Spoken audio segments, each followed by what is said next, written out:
Today, we are talking about what happens when your life changes in an instant.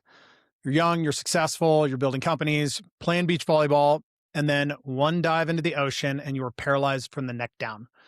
We talk about what it takes to rebuild from that kind of moment, why the rehab system in the US is broken for people living with paralysis, and how my guest Janne has turned his own recovery into NextStep Fitness, which is a network of community-based rehab centers helping people around the world. We also get into entrepreneurship, fundraising, resilience, the importance of building a team around what you don't know, how hardship can force you to simplify everything down to what actually matters. At the end of this conversation, I asked Janne if he could go back and choose not to jump into the ocean that day. Would he do it and why? His answer was no. And that answer says almost everything you need to know about this episode. Our guest today is my dear friend, Janne Kouri. I'm Adam Callinan. This is Growth Mavericks.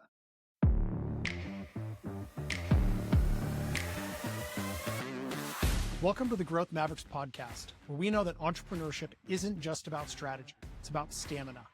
It's about disrupting your default and getting comfortable being uncomfortable so you don't burn out before you break through. I'm your host, Adam Callinan. Let's get to work. So you and I have known each other since when? Since like 2000. I moved to Manhattan Beach in 2000 and... When you start your wine club? Oh man, you want to talk about that? One of my many failed businesses. Actually, it wasn't failed. I had to stop doing it because Bottle Keeper started working. I was like, damn it, I guess I got to pick one. But I think we met for the first time at your wine club. I think Bloom introduced us through Athlete's Touch. So I think that's where we met, was at your place at Manhattan Beach. So whenever you started that, that's when we first met. So I don't know, that would have been 2010. Yeah, that would have been closer to probably 2011-ish. Yeah. Those are fun though. I mean, I met Shook in there. I met Crawl there. Yeah. Yeah, I'm gonna get Adam Cron on here too. I keep forgetting to reach out to him. So this goes back. I mean, the quick version of that is I had started a wine company called Pick Wine, like PICK, Pick Wine. That was a wine app because I know a lot about wine. I went to wine school in college. I worked at a wine store that sent me to wine school. To be clear, I didn't go to wine school, college. And I wanted to help users or like consumers who have a tendency to go into stores and pick wines by labels, which is why they design labels, to just have a means to get a better education of what is on the shelves of the store based on what's inside that store. So it was like updating real-time inventories and these things. But we needed a bunch of user data to rate a boatload of wines. So we used to host these crazy wine parties where I'd go and buy wines from all over the world that I knew were unique or interesting and not super expensive. I mean, some of them were like $10. And we would, host these like 100-person parties that we just needed like ratings for wines. That was such an epic time. Yeah, so it was a success thing in many ways. It was. I met a lot of great people, including you. So obviously I know your story, but that's not the point. I want to share your story and your background because it is one that has been really incredibly impactful on me. And I think it's an important story to share. So can we go back to, we can go back as far as you want. I mean, even from Finland, if you want. I'll let you kind of take the early part. Yeah, I would say I've lived like a million years in one lifetime. My background is it's kind of all over the place, and which I am grateful for. So my heritage is from Finland. My father and my parents got divorced when I was about 6, and my father and my father's the first one out of the family to move out of Finland, and he got a teaching job at NYU. So that brought me to the States, and he grew up north of the Arctic Circle in a small town in Lapland. And, he moved to New York and brought me because, he was really going after the American dream and wanted me to have that same opportunity. So I grew up in New York City. He was a professor at NYU. Then I ended up going to high school in Connecticut and then college in DC. Um, and then I went ski bumming for a year after college in Jacksonville, Wyoming. And after that, I moved back east, back to DC, and I really still didn't know what I wanted to do with my life. And my cousins from Finland came to visit, and Finland was like, their technology was so far above what was happening here in the US when it comes to mobile. And like, we didn't have text messaging here, we didn't have gaming on cell phones. So we decided to start a gaming company in Finland. And within a couple of years, became one of the largest mobile gaming companies in the Nordics. Um, and it was going great for about 3 to 4 years. We probably had about 50 employees. Then the bubble burst, and we went right down with that ship. Um, I remember we met with Comedy Central in New York. We like shook on a deal, and we're supposed to go back to their offices on the next day to finalize everything. And then my cousin and I wake up in the morning, turn on the news, and it's like Comedy Central fires their entire digital department and like 100 employees. And we had just gone out the night before, and like we had no money at the time. Like went and got a great steak dinner and bought like 1,000 DVDs at Tower Records. I'm dating myself, but but again, like with your wine thing, it was an amazing experience as a first time entrepreneur. Kind of learning what to do and what not to do. Um, and I have a lot of really actually funny stories from that business. But anyway, long story short, I ended up moving to California, working for my cousin, running another gaming company called Havo, and I was running North America for the company. And we had probably 8 offices throughout the world. And it was during that time when I broke my neck in a freak accident in 2006. And so life was pretty much perfect at that time. I had a great job. I just bought a house close to the beach with my girlfriend.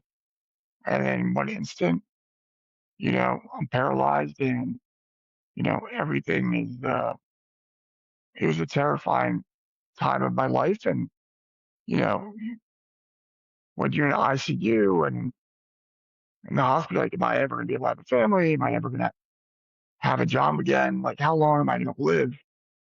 And it was really scary, but I was very fortunate, thanks to my girlfriend, now wife, to be able to do rehab, like the best doctor, rehab specialist for spinal cord injury in the world.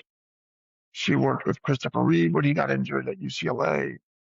She's developed the most preeminent um, state of the art therapies for people with spinal cord injury, but also brain injury, stroke, CP, MS, kind of any kind of neurological condition. So I was very fortunate, but I had to do that rehab in Louisville, Kentucky. But I knew I wanted to move back home to California to be around my friends and family and community. But there's nothing like there was in Louisville in the entire state of California. And that was shocking. There's no progressive rehab anywhere in California.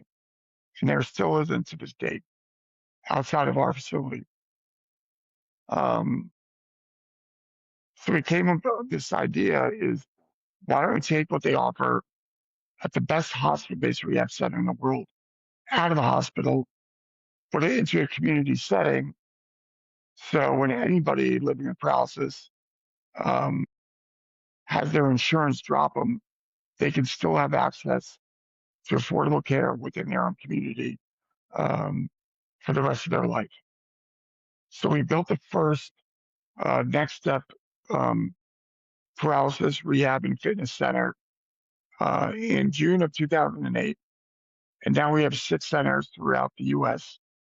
We're building 2 more in Pittsburgh and Fort Wayne, Indiana next summer. And we've got 2 in Ukraine and 3 in New Zealand. So it's been amazing to see the growth, but at the same time, when you see that growth, you just realize the need for what we're doing. And, we get no government support.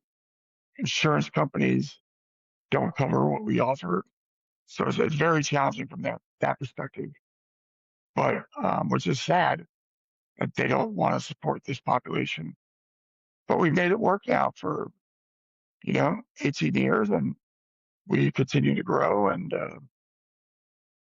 I probably spoke too long there. So No, you just covered your whole life in about 8 minutes. So, yeah, so we're gonna dig in to a number of things. We're gonna wind back the clock a little bit to fill in some context. You went to Georgetown. You played football at Georgetown. What position did you play? defensive tackle, which was funny because in high school I played running back, D back, and like wide receiver. So you were a fast tackle. I was fast, quick tackle, which helped. But I also went from 195 in high school to like 280 in college, just from eating a lot of steak and cheeses. How tall are you? I know the answer to this, but 6'4". okay. 6'4", 280.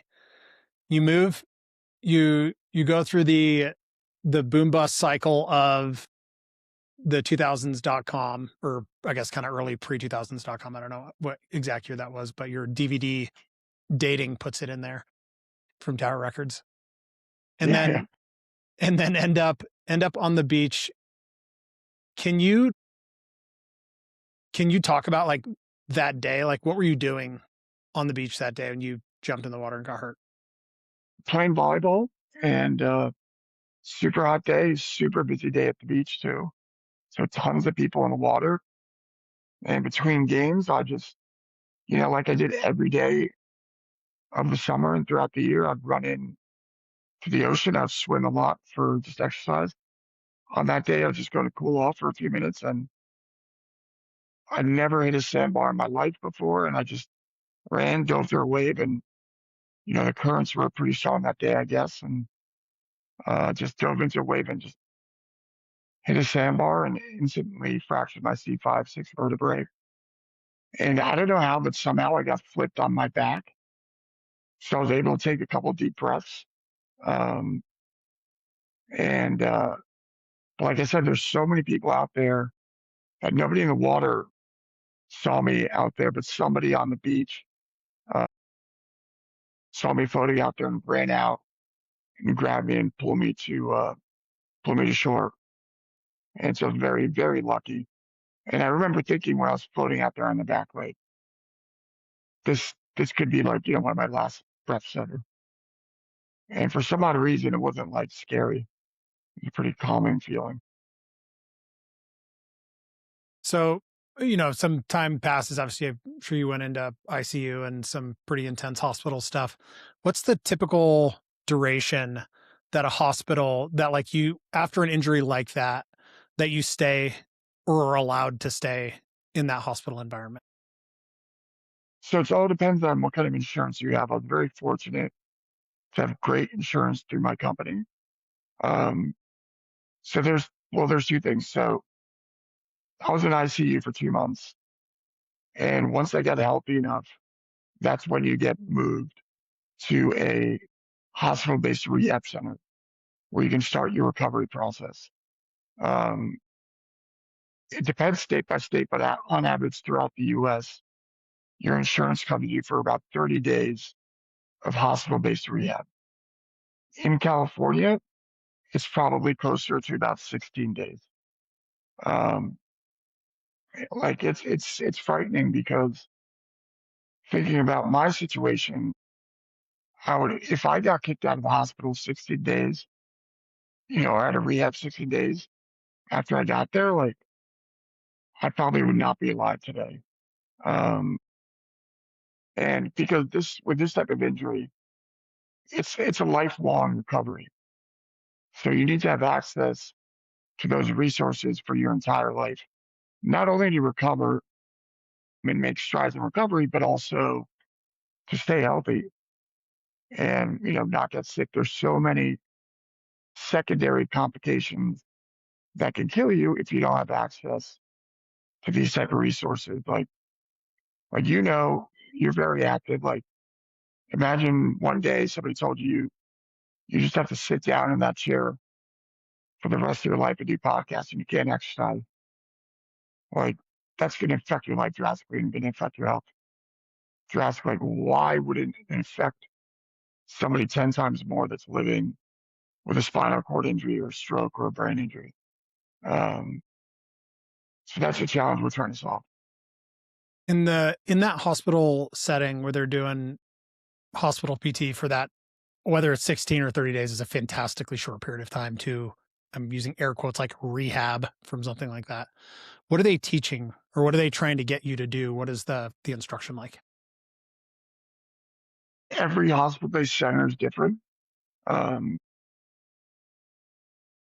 the one I went to was the most progressive in the country, and they are pushing you nonstop, trying to get you to recover. And the problem is with the hospital-based centers that we're very fortunate. Next up, we don't have to deal with is all the bureaucracy and the insurance companies that say, "Well, we don't cover that, so you can't do this or that."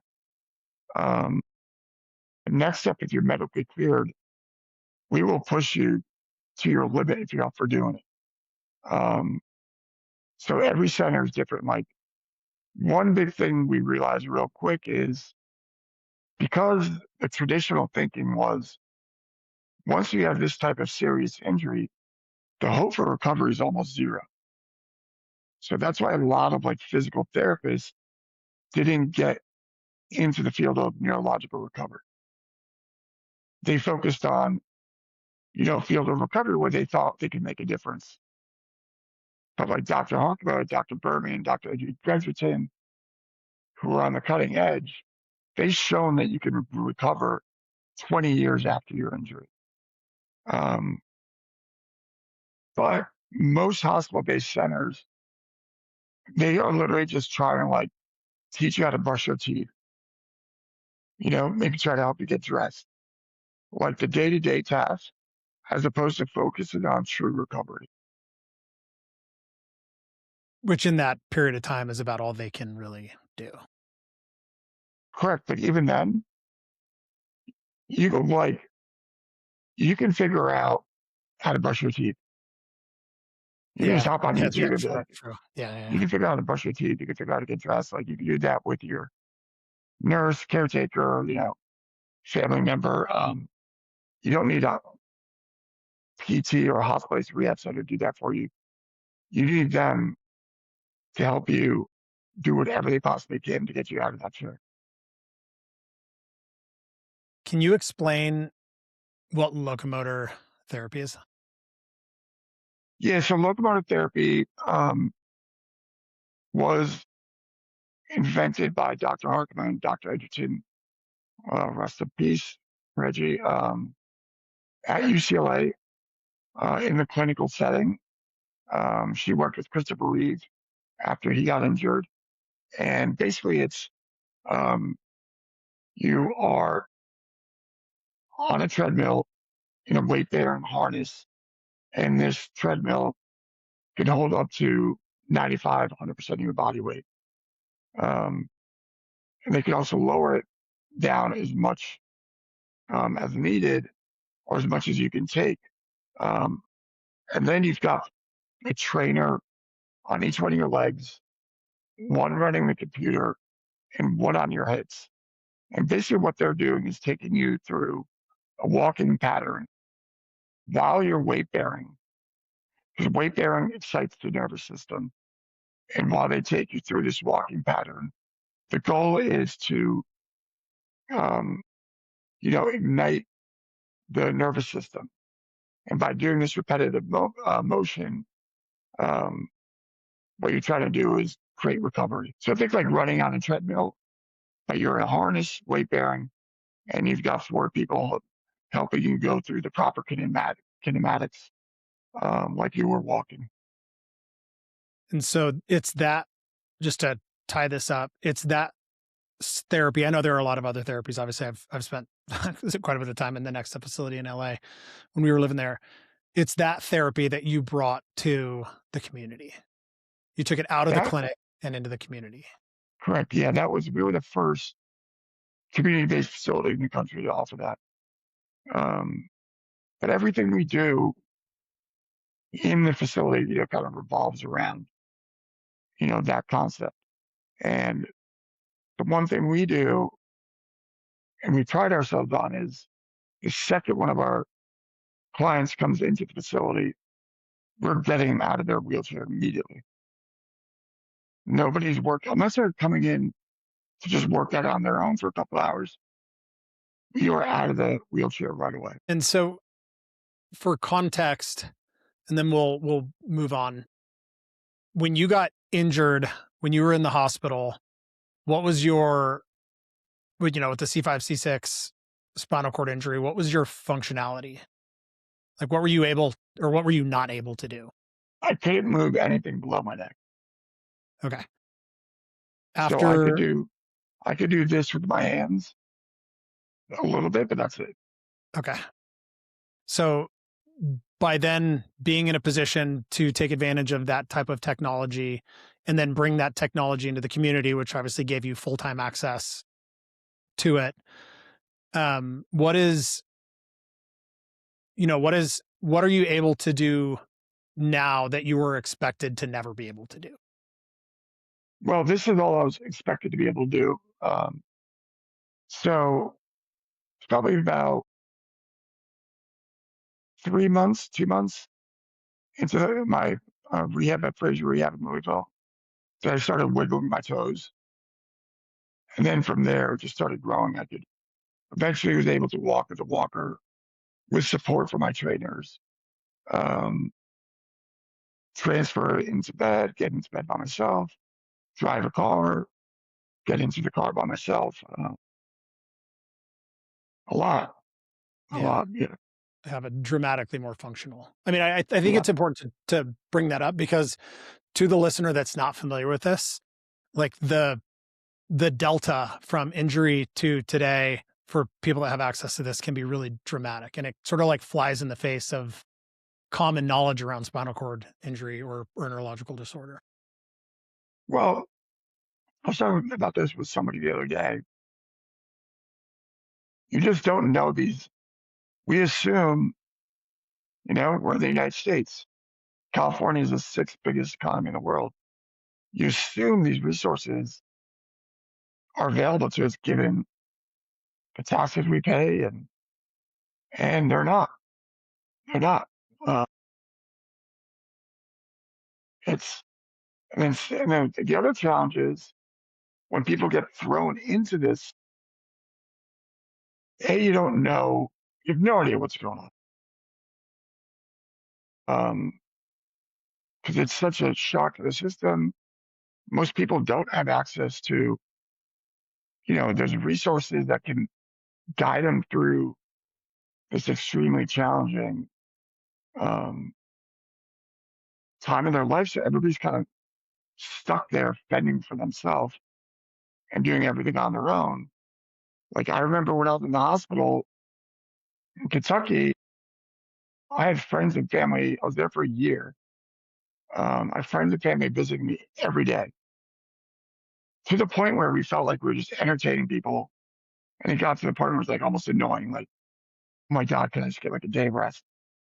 But I was like so grateful for it. But I wouldn't have, I don't think I'd be alive today if it wasn't for that, you know, support from, my loved ones.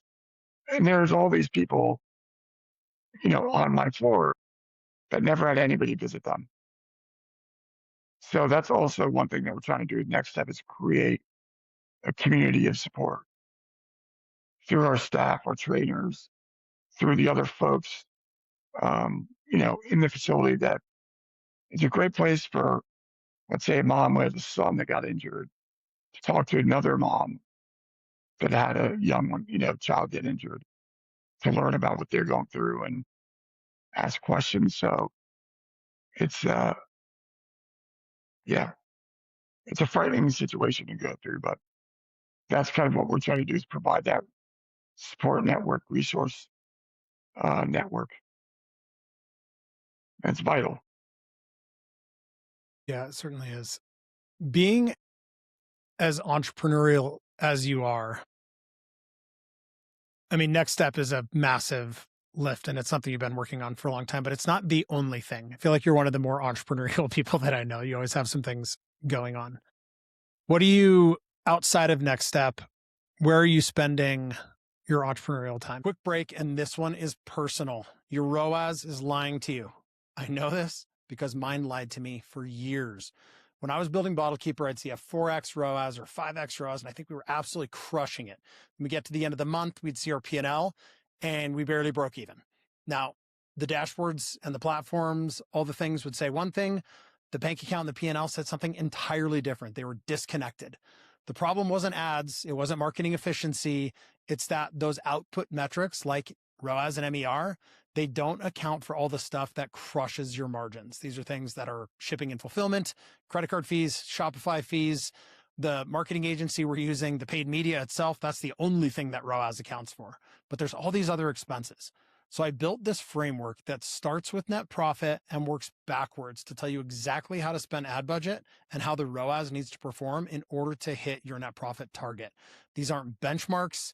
It's literally your numbers and expenses based on what's happening in your business. And best of all, I'm giving these secrets away for free in a profit masterclass that I created recently.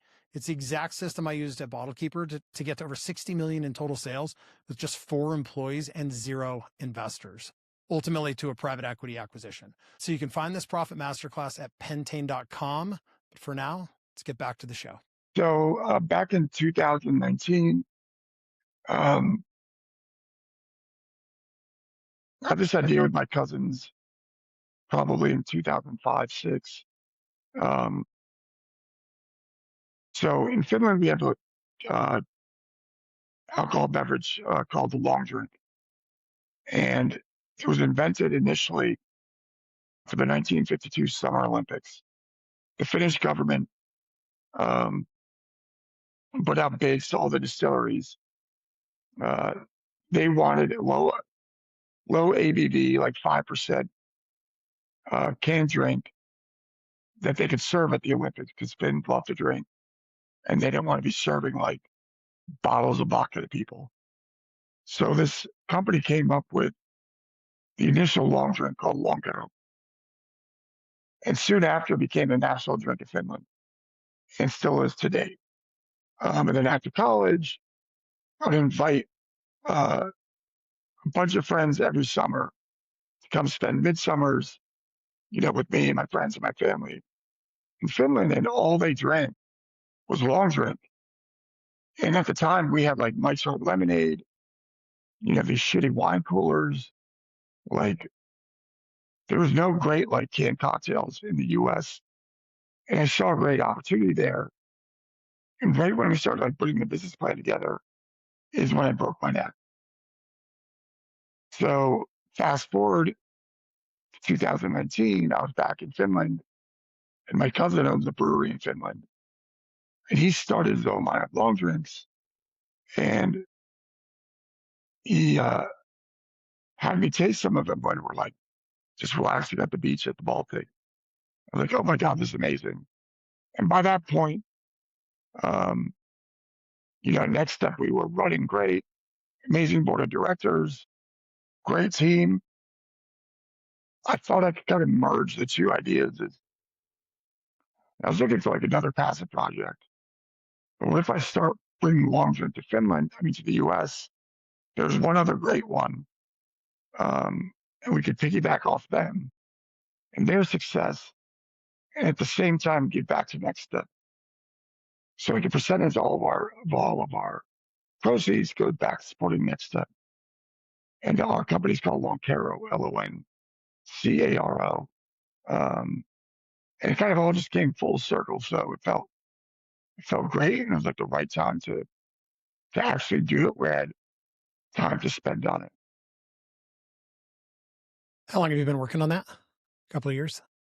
But yeah, this July we'll be in market for 4 years, but we officially kind of started working at WeWork in 2019. How is it bringing a pre-made cocktail alcoholic cocktail to market? I would imagine it comes with all sorts of complexities and difficulties around distribution and the laundry list of legal. I had a lot of people tell me, no, don't you not even think about doing it.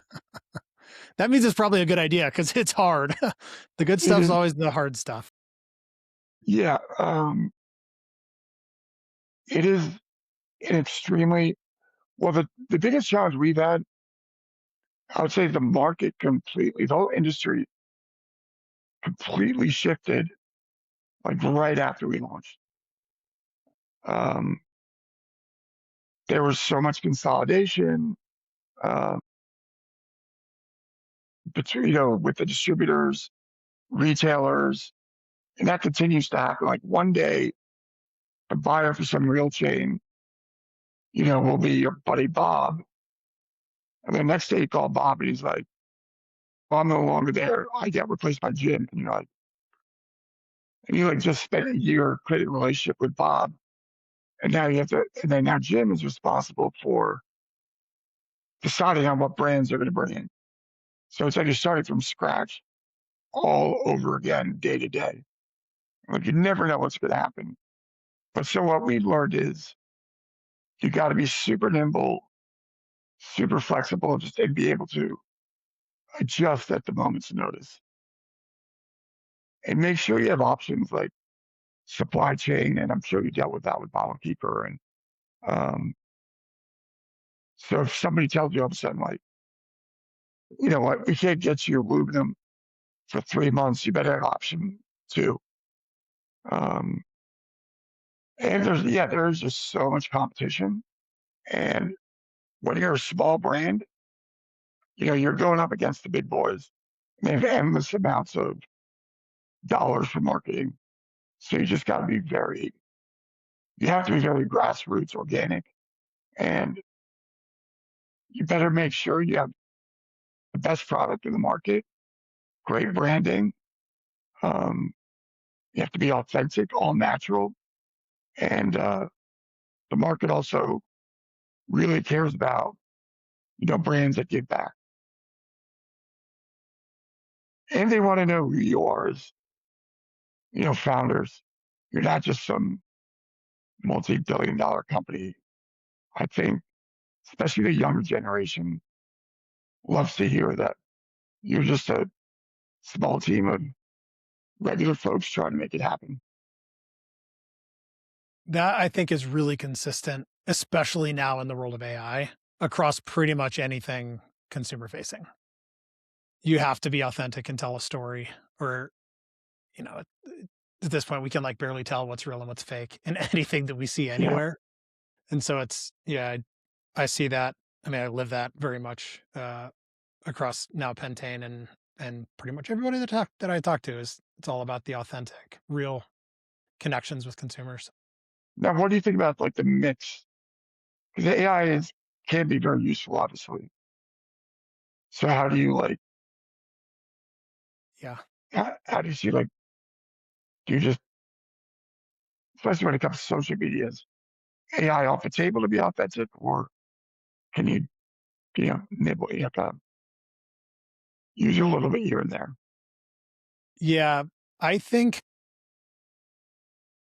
let me be clear. I use AI an incredible amount. Like I have a full agentic, I went from OpenClaw, now I'm onto Hermes Agent, like full agentic infrastructure inside of Pentane. None of it is, or very little of it is actually in the application because I'm really sensitive to AI doing math. But I use it. It runs incredible volumes of actual blocking and tackling work and development work throughout our infrastructure in ways that are safe and protected and not overly exposed. Where I think AI gets tricky is where when you're showing a consumer something and there are people involved in it, meaning, using AI to brainstorm something is pun intended, no brainer. Using AI to help draft things, particularly legal things in this in this world of trying to reduce legal costs as much as possible, depending on what it is generally also a no-brainer.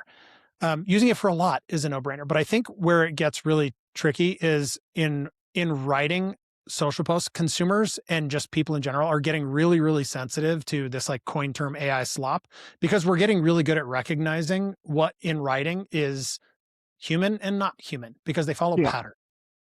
The other thing that I think is really tricky and where it gets really bad is when you're using AI to recreate human experience. Meaning, if you have a product photo and it's AI, like who cares? Nobody knows, nobody cares. The second in which you start putting people in those photos and those people are AI, or the videos that you're showing, the people Yeah. literally don't exist, that's when people lose their minds. And I don't fault them for that. I mean, we just get into this like weird, creepy realm. And maybe I'm sure over time we will desensitize to that. But today, that's sort of the hardcore no-go, got to be super careful zone. Yeah. And why it's so important to have real conversations like this. I mean, that's one of the reasons. There are a lot of reasons I do this podcast. One is to have conversations like this that are about real life and real difficulty and real challenge and how what we do, having completely different experience bases to overcome those challenges and make it to the next day or the next week or the next month. The other part is to show real humans having real conversations and like dropping an F-bomb and screwing up language. Like we're not going to go through here and remove all the uhs and ahs and likes and so's because that's how people talk. It's real. Yeah. It's authentic. It's kind of the point. Yeah. Good answer. I've thought about it a lot. Yeah. It's just it's such an invaluable tool.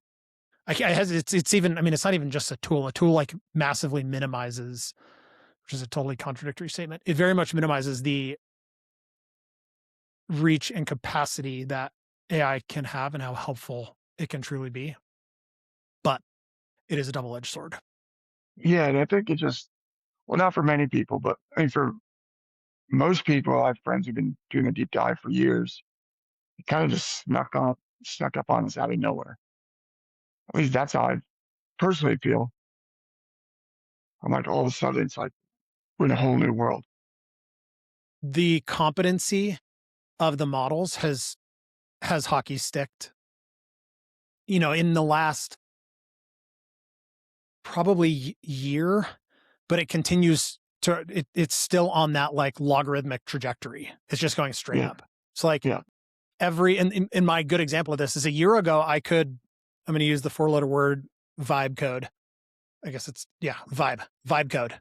Developers hate vibe coding. My development team at Pentane, including our CTO, are now, because what I can build and develop, and I do have some architectural understanding from a development standpoint because I've been doing this long enough. What I can build and do and develop with my underlying agent models using the latest models, whether it's generally it's from OpenAI, but Claude or OpenAI. I use OpenAI because it's way less expensive because I can use a OAuth login and it'll cost $20 a month instead of if I use API tokens with Claude, it'll cost $28,000 a Now month. you're getting really nerdy on me. Yeah, super nerdy. I can build incredible tech that's good and safe, and we're now like building all that infrastructure into Pentane. So it's an insanely valuable thing that I couldn't do that 6 months ago. I started being able to do that well enough in maybe February. And now it's like the dev team's like, yeah, do it. It's great. Just keep going. And I can make the Nice. product move so much faster as a result of it. That's awesome. So Now, how it's changing. do you think it makes it a lot easier for competition just come in real quick? I do. I think it depends on what you're talking about as competition. Do I think building a SaaS platform today that's just another SaaS platform is a death note? I mean, there's no reason to do that. And having seen this coming for quite some time, we have really focused heavily on building into arenas that are not AI-able to build revenue models and technical and executional expertise. We just did a big partnership with a paid ad network that we now have our own paid ad network. We have the Pentane ad network that gives small e-coms and brands that are under 50 million in revenue the ability to access ad inventory that's generally only reserved for companies like Live Nation that are spending $1 million a day. So now So we are focused on going and finding those types of things that add insane value. And the software product, frankly, over time, it'll just become free. It'll be like our customer acquisition tool. Like, sure, you want to go try to vibe code this thing. One, you better be really good at math because it's going to screw the math up. It'll actually do the math correctly. It's going to screw the equations up because the equations are not logical in a lot of cases. So go nuts. Or you can just use this one for free. And by the way, we can do all this other epic stuff to help you drive revenue in your business in ways that you don't have access to. So we spend an incredible amount. That's awesome. Well, time will tell. Yeah, it's yeah. it's the thesis. Yeah. We're just starting to move on that, but it is fun. So how do you look at, building, how do you look at difficulty, like entrepreneurial difficulty and the stress that comes with entrepreneurship and the wild ups and downs? How do you look at that differently today than when you were doing it, with I think it was your cousin in 2000? I mean, I've always, I'd like, I'll go back a bit. Like after college, I had no idea what I wanted to do. Like just zero idea. I was like, I'm gonna go ski bumming for a year. That give me a year to think about what I want to do next. I got done there. I'm like, I have no freaking idea. Um, and then my cousins and I were at a bar in New York, and we just started chatting. And my one cousin was like, I want to build this kind of magazine. This was like when Flash also first came out. Um, and then my other cousin was like, well, I have these friends that have a mobile gaming, like 4 or 5. They build Flash websites, and they're really good mobile programmers. And then I was like, well, do you get a fantasy sports in Finland? And they're like, no, we have no idea what that is. So we created this company that we launched the first fantasy hockey and soccer websites in Finland. And then we launched this magazine. And then we were creating Flash websites for companies and then also mobile games. And we called it Orchid Media, like Orchid the Flower, because we're doing a million freaking things. And our idea was like, we'll use the magazine to promote everything else. And we'll get customers by building a Flash websites. But then soon after, we kind of realized that the mobile gaming was the one thing that was going to make money for us. But back then, it was just like, we didn't know what the hell we were doing. We were like all like 23, 24 years old. We were just having fun. And like, I didn't feel like I had the weight of the world on my shoulders. Now I definitely kind of feel that. Like with Next Step, it's, especially the first, I don't know, 12 years, every year you were part of this. We beat our December board and like, all right, how the hell are we going to raise $800,000 this year to keep the doors open? And every year is that same constant, never ending challenge that every year we have to raise money or these people aren't going to have access to the rehab resource they need and deserve. So while I love it more than anything else in the world, that's just a lot of added pressure. So just dealing with that. And then with Loncaro, same thing. Like, we raised a bunch of money through for friends, and I want to make them a great return on investment. Uh, but that's the challenging part. I think now more than back then is just there's a lot of people that have put their trust in me, my team, and I want to make sure that we're successful. But it's not like kind of fun and games kind of like one is back then. Do you think that dealing with the aftermath of the injury has made a difference? Like, do you look at entrepreneurship differently after your injury than you did before? That's a good question. I think back then, like when I was young, it's kind of like this kind of go, go, go, take risk, take risk, take risk. And I think now, like with the surgery, it gives me more time to think. Like, let's prioritize and be good at one or two things. We don't have to be good at a million different things. Like for me, after the injury, it's like rehab, rehab, rehab. And for like next step, my whole thing is I just have to fundraise. I don't need to focus on much else.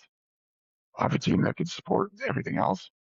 So just kind of simplifying everything um, is what it taught me. Don't try to do too much. Um, I think that's kind of one of the biggest lessons I've learned. If you try to do too much, you're going to spread yourself thin, and you won't be successful. Like even in the beverage business, like people, the biggest mistake, especially small brands can make, is try to expand too quickly and try to go into way too many markets too quickly. Um, hey, let's go national. You're going to run out of money in a couple months. So I think just kind of simplifying things is what I learned. Like when we opened Next Step, like we didn't have to reinvent the wheel. Like we had the blueprint at the hospital-based rehab center. Let's just take it out of there, put it into a community setting. We don't have to like change anything. We just got to raise some money. That's the hard. That seems like the hard part to me is to raise the money every year, year over year over year. No, it definitely is. And then COVID definitely like made that way more challenging because we didn't know what the hell we were doing when we launched. We have this facility and like, okay, how do we raise money? I have no idea. So we just started throwing events, and our events were successful and kept the doors open and um, allowed us to hire great staff, great trainers, get all the state of the art equipment that we needed. But then once COVID hit, those events went out the window, so we kind of had to reinvent ourselves. Themselves in the COVID and post COVID world, including me. Lots Yeah, of that's companies got again, really disrupted. that's why I didn't mean to interrupt you. Um, but that's all about being nimble and flexible and being able to, adjust to whatever the market throws at you. Yeah, adaptability is one of those really, really critically important parts of, I think, life in general, but certainly entrepreneurship. Yeah, I think that for me, what I've been good at is knowing what I don't know and like no ego. Like build a team around me of people that are smarter than me that understand things that I don't understand. I think that's been um, a huge help for me. It's just getting people around you that you can trust that can fill in the puzzle where you can't. Last question. We're going to do a sliding door game. If you could go back to that day on the beach and make the choice to not jump into the ocean, would you do it, and why? No, absolutely not. As in you would let it play out the way it played out? Yes. Um, why? Because uh, I've met so many, incredible people like yourself through this injury. Um, I'm very proud of the work we've done at Next Step to help uh, people all over the world. And taking that away from them would be devastating. And I still live an amazing life. I have an amazing, beautiful wife, incredible friends. I'm happy. I love what I do. Uh, you know, life's still great despite it's challenging, but it's still great. We all have our challenges in different ways. And that, folks, is why I love this guy. One of the many, many reasons. And yeah, you did marry up like I married up. I still just don't tell Katie. I have her pretty well brainwashed at this point, 20 years into it. So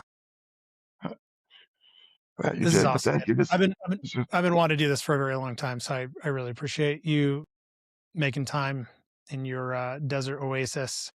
Where do you want? We'll put show notes in or links in the show notes for Next Step and Loncaro. And where else do you want people to find the brands or find you? you can find Next Step on Instagram at Next Step LA. Um, Instagram, we are at Loncaro, long drink. It's Loncaro. We had our Instagram hack like a couple months ago. So we lost all thousands of followers. So we're just getting that going again, but that'd be very helpful if you could follow us. Um, yeah.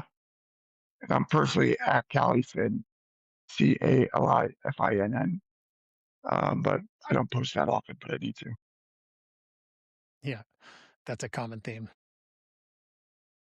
But Epic. if anybody out there is in the South Bay area, we're doing a charity pickleball tournament for Next Step at California Smash on June 27th. Thanks to our friend Mark Bloom. Much appreciated, All right. man. Thanks again No, for taking thank you so the time. much. A huge thanks to our guests today. Don't forget, this is powered by Pentane Financial and Advertising Command Center for Consumer Brands. Stop what you're doing, put your phone down, walk away from the computer screen, go outside, get some air, do something hard, push your limits, get uncomfortable, become more durable and more resilient, create the stamina required to get through those entrepreneurial barriers, stay in the game for as long as you can, and we will see you next time.